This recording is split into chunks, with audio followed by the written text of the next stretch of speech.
nos ponemos las gafas de sol, pero nos gusta recoger toda su energía. Un ejemplo muy práctico para explicar ese impuesto al sol, la comparación con un café.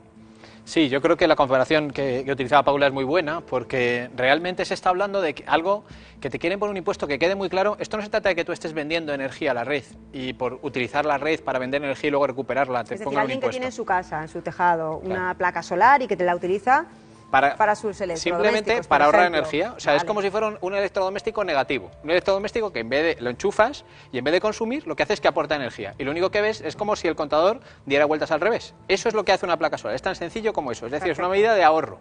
Bueno, pues por esa energía que no sale de tu casa, ¿qué quiere decir que no sale de tu casa? Quiere decir que el contador que tienes, que mide la compañía eléctrica, no sabe si tú te has puesto una placa fotovoltaica o te has comprado un frigorífico nuevo. Eso es. O has decidido consumir menos, ¿vale? O simplemente ahora no vives en la casa, ¿vale? No lo sabe lo que pasa, pero sin embargo, si tienes una placa, te pone un impuesto, ¿no? El ejemplo está muy bien traído, vamos a verlo. El de la cafetera. Es que el ejemplo de la cafetera es muy bueno. Esto es que el ministro lo llama peaje de respaldo. Es como técnicamente, esta mañana lo decía en las redes sociales, ¿no? Digo, ¿por qué lo llaman peaje de respaldo cuando quieren decir impuesto al sol, ¿no? En la calle es impuesto al sol, técnicamente es peaje de respaldo. ¿Peaje de respaldo por qué? Porque dicen, hombre, cuando se te va el sol, hay toda una red eléctrica que tienes que tirar de red. Dice, hombre, por supuesto. Y yo cuando me tomo un café en casa, normalmente me lo tomo en casa y no le pago a nadie, ya me compro yo, ya me busco yo la vida para tener mi café y mi cafetera, ¿no?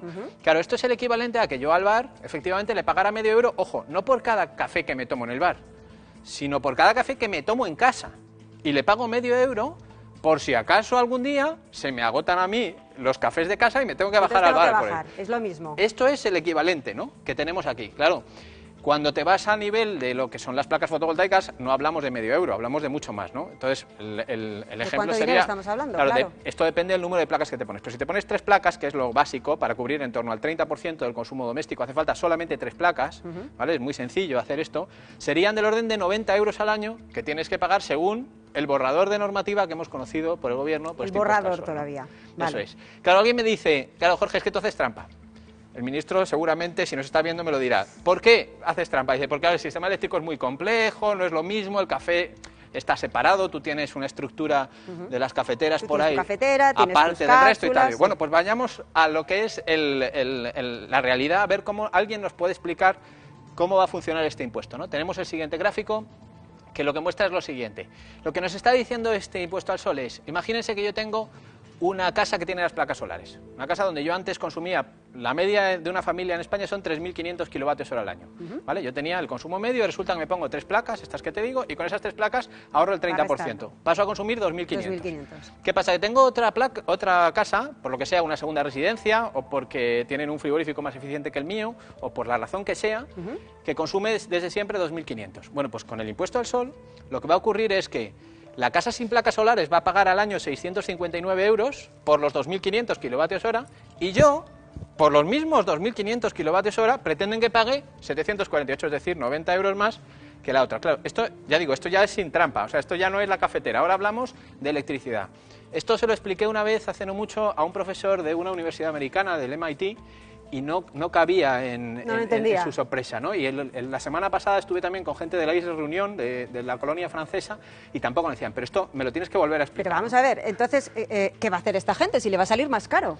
Bueno, a ver, ¿va a incitar a que se quiten esas placas solares? No, ten en cuenta que esta gente lo que pasa es que partía de un consumo mayor, es decir, el consumo de esta casa era de 3.500 y han pasado a 2.500, ¿vale? Es decir, ellos no pagaban antes 659, ellos pagaban 850, ¿vale? Con lo cual, al ponerse las placas, siguen ahorrando, a pesar de pagar 748. Lo que pasa es que ahorran mucho menos de lo que deberían. Y a lo que lleva es todo esto, si todo esto se trata de proteger... ¿Hacia qué se va? ¿Hacia un incremento de las renovables? ¿Hacia que la gente se vaya a poner más placas solares o a todo lo contrario? No, esto va a lo contrario. Esto lo único que va es a proteger a la eléctrica. Porque detrás de todo esto lo que hay es una filosofía de que la eléctrica tiene que ingresar lo mismo, hagas tú lo que hagas. Entonces, como la eléctrica está acostumbrada a que este señor antes consumía 3.500 kilovatios hora y le pagaba 750 euros, pues lo que trata el gobierno con esto es de proteger eso. Y entonces dice, claro, es que si no, este señor es un insolidario con el otro. Habría que preguntarse si es insolidario con el otro o lo que es insolidario con la eléctrica, en caso de que dejara de pagar lo que venía pagando antes. Lo que es algo que ha comentado nuestro compañero Vidal en el reportaje. Estamos viendo que en España tenemos sol en abundancia, afortunadamente, y sin embargo sigue siendo más caro que, por ejemplo, producirlo en Alemania. ¿Es por esto? ¿Por qué motivo? Claro, no hay ya ninguna limitación técnica ni económica para que la energía solar en este momento sea competitiva. Ninguna. Desde el punto de vista económico produce ahorros muy importantes y desde el punto de vista técnico es muy fácil de conectar a la red. El problema que tenemos aquí son las trabas administrativas y la más grande de ellas es el impuesto al sol, que es una barbaridad. O sea, es decir, hay, por ejemplo, en California, que tiene un nivel de radiación muy similar al de España, esto está siendo una verdadera revolución. Cada vez más casas, pero cientos de miles de casas, todos los años se ponen placas solares para tener autoabastecimiento. Y el Tea Party, que seguramente es el paradigma del neoliberalismo en el mundo, está defendiendo esto. O sea, la ultraderecha norteamericana está defendiendo las placas solares. ¿Por qué? Porque en realidad es la libertad de cada uno de decir, oiga, déjeme a mí tranquilo, yo en vez de comprar la energía de donde venga de la red, me voy a poner mi placa, ¿no? Y aquí, sin embargo, lo que tenemos es al Partido Popular poniendo trabas para que toda esta industria se desarrolle, porque evidentemente lo que va es en contra del negocio tradicional de las compañías eléctricas. Se está primando entonces, como tú bien decías, a una serie de compañías frente a unos ciudadanos. Claramente, cuando se habla de insolidaridad, lo que se está diciendo es, oiga, es que usted va a dejar de pagar lo que pagaba antes en el recibo de la luz y, ojo, esto es la clave, como los costes del sistema son fijos, no lo son. Lo que quieren es, las eléctricas quieren que sean fijos para seguir ganando lo mismo, pero los costes no son fijos. Entonces, el gobierno ha adquirido digamos, el discurso de las eléctricas y ha dicho, no, efectivamente, como los costes son fijos, ahora tengo que repartir esos costes entre menos. Claro, y entonces esos menos van a pagar más, por supuesto. ¿Sabes eso cómo lo llaman los americanos? ¿Cómo? La espiral de la muerte. Uf. Porque lo que ocurre es que, como efectivamente los que se quedan sin placas solares cada vez pagan más, cada vez son más los que saltan a tener placas solares y entonces el proceso se acelera. Nos gusta mirarnos en Europa.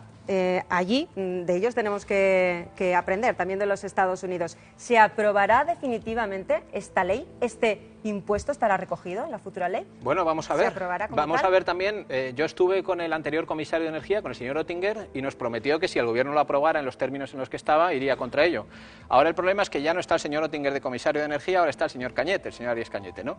Entonces vamos a ver, yo confío, las declaraciones que hizo la semana pasada son también favorables a las renovables, confío en que el señor Cañete tome medidas contra el gobierno español, a pesar de ser de su mismo partido, en caso de que finalmente apruebe una cosa como esta, que es una auténtica barbaridad. A ver, Portugal en enero ha aprobado una normativa de autoabastecimiento que no tiene absolutamente ningún peaje de respaldo para las instalaciones pequeñas. Hay otra cosa en las instalaciones industriales, pero en las instalaciones domésticas, por supuesto que uno se puede poner una placa en su casa, conectarla a la red, ahorrar dinero, que es lo que estamos hablando, es una medida de ahorro de energía, insisto, no es una especulación, no hay ninguna subvención por medio, ningún tipo de ayuda. Ya dije aquí el otro día que en Reino Unido IKEA los vende en el centro comercial, o sea que esto no es ponerlo y ya está. Claro, y no hay ninguna ayuda, y es muy sencillo. Pues ya veremos si se aprueba o no. Muchísimas gracias por venir. A vosotros. Nosotros